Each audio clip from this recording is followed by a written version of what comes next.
السلام عليكم ورحمة الله وبركاته. كم جردن كبجمتوتا في جالتمتوني هردفتوني برسيس أورماب.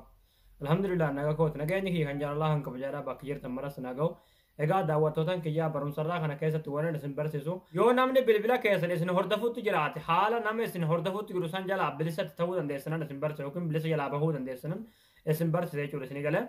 إيجا دعوتوتن كيا خنيرو سنن جو چورا فكين ناف يو جارس كيسة نسن هردفوت ترات يو جارتين تيسن نسن هردفوت ترات. يوكين جارالين تيسن يوكين جارالين كيسن تكو فكين تنبانه چورسني گله. يوكين نامم تكو چور نامم تك بلبلا كيسة نسن هردفو بربادو تكو يوكين نامو نام تكمو چورسني گله. yoo isin hordofutti raate bilbila keenya kan namni hordofutti raa shakkii qabaatan jechuudha isin gale haala salphumatti nama isin hordofutti rusan jalaa salphumatti bilisa ta'uu dandeessan yookiin bilbila keessan bilisa gootanii shakki tokko malee qalbii takka mobaayila keessan fayyadamuu dandeessan isin barsiisa jechuudha isin gale.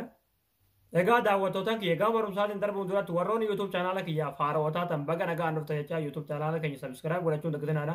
Yeroo subscribe gootan mallattoo notification san kilik itti godhuudhaan all kajettu irratti tuqachuun dagatinadha. Akka barumsi nu asirratti dabarsinu yeroodhaan nama dura isin qaqqabuu danda'u jechuudha. Akkasumas barumsaan garaadhaa isin darbee YouTube chaanaala keenya jala seenuudhaaf viidiyoolee hunda ni argattanii barumsa keenya yoo isinitti tole viidiyoo keenya laayik gootanii nu jajjabeessuun dagatinadha. Egaa gammanumaan hanga barumsaan isin dabarsa hanga xumura viidiyoo keetti nafaana turaan hordofaa isiniin jedha.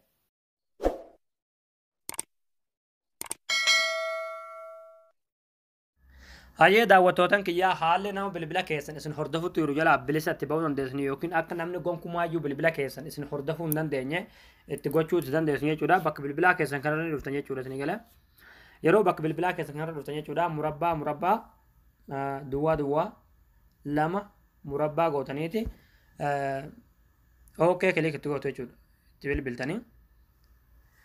Achi booda yeroo akkas gootan jechuudha. Egaa achi booda haala kanaan barreeffama kana isinii fide jechuudha. Yeroo haala kanaan barreeffama kana isinii fide amma namni isin hordofutti jiru hundi isinirraa hiikkatee jira jechuudha. Gonkumaayyuu namni isin hordofutti hin jiru jechuudha. Isin hordofullee hin danda'u jechuudha. Amma boodallee jechuudha isinii galee. Yoo hanga irraa isin hordofutti jiraatallee isinirraa hiikkatee jira. Booddeefillee namni gonkumaayyuu bilbila keessan fageenyatti isin hordofee waan keessan hunda ilaalee isin sodaachisuu yookiin isin cinquu hin danda'u jechuudha isinii galee.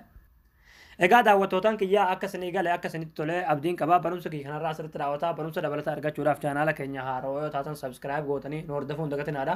Chaanaalli kun chaanaala waan isin dhibe hunda irraa barachuu dandeessan yookiin waan isin dhibe hunda irraa argatuu dandeessan jechuudha isinii galee. Kanaafuu chaanaala keenya subscribe gootanii viidiyoolee keenya like gootanii nu jajjabeessuun dagatinaadha waan hordoftaniif galatooma.